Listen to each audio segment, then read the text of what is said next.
In the world of mathematics and statistics, every good piece needs a building block. And the world of baseball analytics, one of the best building blocks of all the analytics in baseball is RE24. It allows us to develop statistics like WPA, WOBA, and WAR, some of the advanced statistics that are some of the most important in baseball. So, what is RE24? Why is it so important to baseball? How is it calculated? And how is it used in the game of baseball today? All excellent questions that we need to dive into. Let's go. RE24 was first developed by statistician Tom Tango and published in The Book using statistics from 1999 through 2002. So RE24, or run expectancy based on 24 out states, is defined as measuring the change in run expectancy from the beginning of a player's plate appearance to the end of it. Run expectancy is the average number of runs an average team would expect to score during the remainder of the inning based on the location of the base runners and the number of outs. RE24 is a statistic that credits or debits batters or pitchers for their role in changing their team's odds of scoring or preventing runs in a given inning. Unlike a traditional batting runs, RE24 is context dependent, and the value of an offensive action varies based on the situation. The calculated batters RE24 for a given plate appearance, we have the formula taking the RE value from the end of the base out state and subtract from the beginning base out state, adding in any runs that were scored. For pitchers, do the opposite. League average is 0, and stolen bases are in fact included. The chart works by looking at the expected runs scored across any major league situation. Of the 24 situations, the chart is broken down into 0, 1, and 2 out situations, as well as all the different base running possibilities. When you look at nobody on base and no outs, has an expected runs of 0.461 runs per inning. That will vary based on what happens throughout the inning. If you get a leadoff single or a walk, that increases to 0.831 expected in that inning. If you get nobody on base with 2 outs, you're down to 0.095 expected runs per inning. And this is all based off of situations and across every Major League Baseball game, and it can be calculated per season or over many seasons to give you even better accurate representation. Because in mathematics and statistics, the more scenarios you run, the more accurate answer you are going to get. So let's see some examples of where RE24 is calculated in a game situation and what that does and impacts the game. First off, we have Bo Bichette leading off an inning for the Toronto Blue Jays. He connects with a leadoff single, so his RE24, his run expectancy, increases from 0.461 to 0.831 for the Toronto Blue Jays, meaning Bo Bichette gains 0.37 towards his RE24 score. Another situation with Bryce Harper, first and second, 2 outs, and Bryce hits an RBI double off the wall in Colorado. So to calculate his RE24, we use the end result, which would be 0.305 because he ends up with a runner on second with 2 outs. Subtract the beginning situation of 0.343 and add 2 for the 2 runs that score, meaning Bryce Harper gains RE24 of 1.962 in terms of run expectancy in that inning for the Philadelphia Phillies. Now, I've been very critical of the past of Juan Soto taking too many walks, and this is what I want to show you in terms of RE24 and how you want your hitters to be more aggressive, especially with runners on base. In the first situation here, we have Juan Soto with runners on first and second and 2 outs. So his starting run expectancy of 0.343. He takes the walk, so the end result is bases loaded and 2 outs, which has a run expectancy of 0.736. So total RE24 score for Juan Soto in that at bat is 0.393.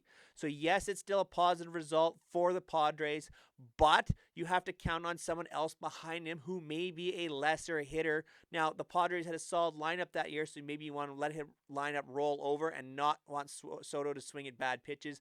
But this is the type of situation where I'm talking about. You want your best hitters to be aggressive to score runs. Another Soto situation coming in here, run on first and third, in this case, still 2 outs. So the starting run expectancy is 0.471.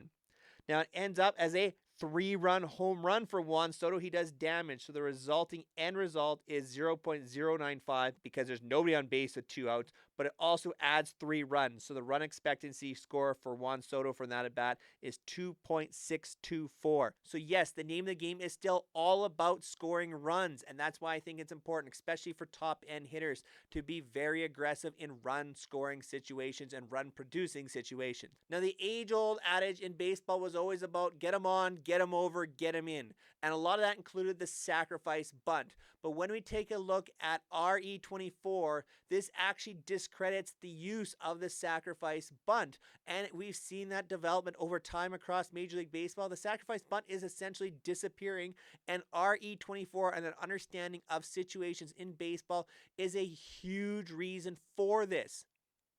So we take a look at 2 situations here. First up, Geraldo Perdomo, a runner on first, nobody out, and we're going to see a sacrifice bunt. Now, the starting situation, the run expectancy for the D-backs in this situation would have been 0.831 runs. By moving the runner up to second base with 1 out, you actually decrease your run expectancy to 0.644. So a sacrifice bunt in this situation results in a net RE24 of negative 0.187 scored runs in that inning. So it does not make sense in the grand scheme of everything to sacrifice bunt. You are costing yourself potential runs. Take a look at the same situation here with Perdomo. He does not bunt in the same situation. Still the runner on first and nobody out. Perdomo connects for a double down the line. So the starting run expectancy was 0.831. It goes up at the end of the situation to 1.920. That is a run expectancy net gain of 1.089. So is it better to have your hitter bunt and give up a precious out, or to swing away and have the potential for a quality hit like a double down the line from Perdomo that increases your run expectancy? Now, RE24 is not just all about hitting, it actually measures base running as well, and is one of the starting blocks to understand the quality of base runners and their ability to take an extra base in this way through stolen bases. Ronald Acuna Jr. had a huge year in terms of stolen bases, going over 70 steals for the first time in a long time in Major League Baseball. So what does that do in terms of run expectancy? Well, in the first situation here, we have Ronald Acuna Jr. stealing second base, starting off as a 0.831 run expectancy. He steals second base, which boosts it to an end result of 1.068 expected runs. That is a net increase of 0.237 expected runs. And when we calculate RE24 for hitters, we also include their base running numbers in this because it's adding runs attributed to that base runner. It's not attributed to the hitter, it's attributed to the base runner. And when you look at in terms of stolen base scenario, starting off in this situation, runner on first, nobody out, and Ronald Acuna Jr. gets thrown out stealing second base. So their starting equivalency was 0.831 runs still. It ends up as an end state of 0.243 runs. That is a net loss of negative 0.588 runs expected for the Atlanta Braves in that inning. So what does that do? Well, that helps us start to understand when is it time to run and when is it time not to run. And given the fact that a stolen base can gain you approximately 0.237 runs and a caught stealing is attributed to negative 0.588 runs, well, that allows us actually to calculate at what stolen base percentage are things equal. And we actually have that. So with nobody on and a runner on first, you should be stealing bases at a 71.2% percentage to break even. Anything above that, you should be running essentially every single opportunity. So the fact that the Major League average went from around 80% to approximately 85% success rate on stolen bases this year is absolutely incredible because, as we see by the numbers, teams are going to run more, and that's going to create more action in the game, especially with these high stolen base rates. And even those guys who don't steal as many bases but can steal bases at a high success rate, guys like Freddie Freeman, who went over 20 steals this year, they're going to steal more often as we go along the next few years, in my opinion, because there is less risk involved. And we look more at the charts, you can see the break-even points in all the different scenarios. What's interesting is the highest break-even rate is with runners on first and third at 2 outs. You need to be able to steal at an 83% clip just to break even. The interesting thing about that is teams are probably going to be more successful stealing bases with runners on first and third, especially at 2 outs, because teams are more likely to allow that runner stealing from first base to go because they don't want to get themselves caught giving up a run on a double steal.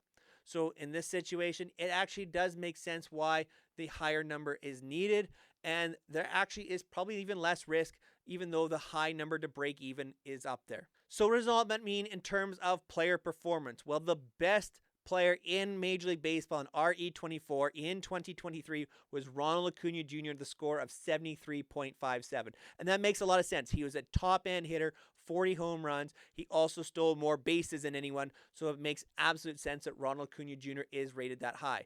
Second, we had Freddie Freeman, and rounding out the top five, Matt Olson, Mookie Betts, and even Shohei Ohtani, who didn't even have a total full season. That gives you an idea of the quality of season that Shohei Ohtani had. You can see the rest of the top 15 there on the screen. So there you have it in terms of how RE24 is calculated, some various scenarios of the way it is used in calculations, how it improves from one at bat to another, or why some of the decisions being made in baseball are being made the way they are in terms of losing the sacrifice bunt, in terms of the increasing amount of stolen bases.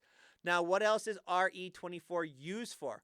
Well, it's used to calculate things like win percentage added. It's used in the calculations of what's called WOBA, and is actually one of the base calculations used to help explain and understand WAR. And WAR is probably the biggest statistic in baseball at this time because it encompasses hitting, fielding, and base running. And RE24 is able to calculate things in terms of hitting and base running. It doesn't add anything to the context in terms of fielding, but there's other ways and calculations that it is done. But RE24 becomes the base block for so much of this, like WOBA, like WAR, like WPA, that we will talk about in future videos. Thank you so much for making it all the way to the end of this video here on RE24. I greatly appreciate all your support. I really hope you enjoy these baseball analytics videos. Make sure you comment down below what you would like to see next if you're interested in a pitching statistic or maybe getting that advanced state of WAR. As always, go check out some of my previous videos. I did an analytics video on OPS Plus, and recently I did a trade tree video. So if you're interested in those types of videos, go check them out. Until next time, take care, everyone.